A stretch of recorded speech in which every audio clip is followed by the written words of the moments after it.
بسم اللہ والحمد للہ والصلاة والسلام علی رسول اللہ اما بعد۔ قربانی جو کہ اللہ تعالیٰ کا حکم ہے اور اسلام کے عظیم شعائر میں سے، اس کی نشانیوں میں سے ہے، تو یہ بہت بڑی عبادت ہے، اور اس عبادت کو کرتے ہوئے ضرورت ہے کہ ہم دیکھیں کہ اللہ اس کے رسول کے احکامات کیا ہیں۔ اس میں سب سے پہلا حکم تو ہمیں یہ دیکھنا ہے کہ کون سے جانور کی قربانی کی جائے۔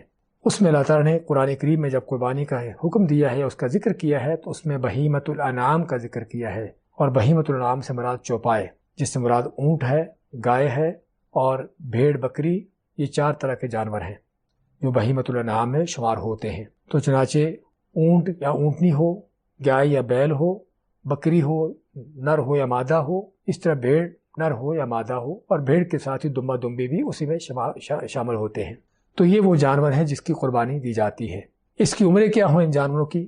اونٹ کی عمر کے متعلق علماء کا کہنا ہے کہ 5 سال کا ہو۔ ویسے حدیث میں تو اللہ کے نبی صلی اللہ علیہ وسلم کا فرمان ہے لا تذبحوا الا مسنہ، کہ قربانی میں وہی جانور ذبح کرو کہ جو مسنہ ہو۔ مسنہ ہونے کا معنی کہ جس کے آگے کے 2 دانت جو ہے وہ ٹوٹے ہوں، یعنی کہ گرنے کے بعد پھر اگے ہوں، جس کو ثنی کا نام بھی دیتے ہیں۔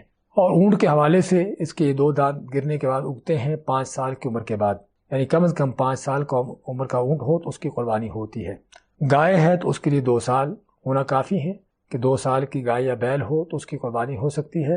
اور بکرا بکری ہے، اس کے لیے 1 سال کا ہونا ضروری ہے، کیونکہ 1 سال کے بعد اس کے دانت، یا 1 سال کے مکمل ہونے پر اس کے دانت جو ہے گر کر دوبارہ اگتے ہیں۔ اور اگر بھیڑ یا دمبا ہے، وہ نر ہو یا مادہ ہو، اس میں نبی کریم صلی اللہ علیہ وسلم نے اجازت دی ہے کہ اگر کوئی دوسرا جانور قربانی کا نہ ملتا ہو تو 6 ماہ سے زیادہ بھیڑ یا دمبے کی جو جانور ہے اس کی بھی قربانی دی جا سکتی ہے، یعنی 6 ماہ سے کم نہ ہو، 6 ماہ سے زیادہ ہو۔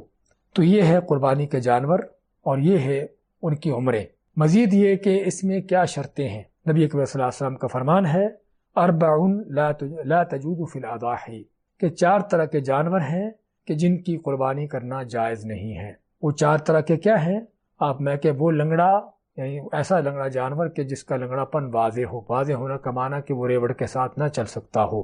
اور وہ کانا جانور جس کا کانا پن واضح ہو، یعنی اس کی آنکھ بالکل واضح طور پر صاف نظر آتی ہو کہ آنکھ خراب ہے یا ہے ہی نہیں، اور اگر کانا ناجائز ہے تو اندھا اس سے بھی زیادہ ناجائز ہے۔ اسی طرح وہ بیمار کہ جو بہت زیادہ بیمار ہو، جس کی بیماری واضح طور پر نظر آتی ہو، اور وہ لاغر کمزور کہ جس کی ہڈیوں میں مخ نہ ہو، اس میں گودا نہ ہو۔ تو یہ 4 طرح کے جانور اللہ کے نبی صلی اللہ علیہ وسلم فرمائے کہ ان کی قربانی نہیں ہوتی۔ اس کے علاوہ کچھ اور بھی جانور ہیں، جس طرح کہ سیدنا علی کی حدیث ہے کہ اللہ کے نبی صلی اللہ علیہ وسلم نے حکم دیا کہ ہم قربانی کے جانوروں کے آنکھوں اور کانوں کو دیکھیں، یعنی اس کو مد نظر رکھیں۔ تو اس لیے جانور جو ہے اصل یہ ہے کہ صحیح سلامت ہو، تندرست ہو، صحت مند ہو، خوبصورت ہو۔ جتنا جانور اچھا ہوگا اتنا ہی اللہ تعالیٰ کے ہاں اس کا اجر و ثواب بھی زیادہ ہوگا۔ تو اگر جانور کا کان کٹا ہے یا سینگ ٹوٹا ہے تو علماء فرماتے ہیں کہ اس کے جانور کی قربانی تو ہو جائے گی، لیکن ایسے جانور کی قربانی کرنا مکروہ ہے۔ یعنی اگر آپ کو صحیح سلامت جانور ملتا ہے تو آپ اس کی قربانی کریے، افضل یہی ہے۔ لیکن اگر اور کوئی نہیں ملتا تو اس جانور کی قربانی کی جا سکتی ہے کہ جس کا کان کٹا ہو یا سینگ ٹوٹا ہو یا اور چھوٹا موٹا کوئی زخم لگا ہو، لیکن جو بڑی 4 چیزیں ہیں وہ اس کو مد نظر رکھیں۔ اسی طرح اگر جانور جو ہے خریدنے کے بعد قربانی سے پہلے اس کو کوئی چوٹ لگ جاتی ہے، اس کے اندر کوئی عیب نقص پیدا ہو جاتا ہے، تو ایسی چیز کا کوئی اثر نہیں، ایسے جانور کی قربانی دی جا سکتی ہے۔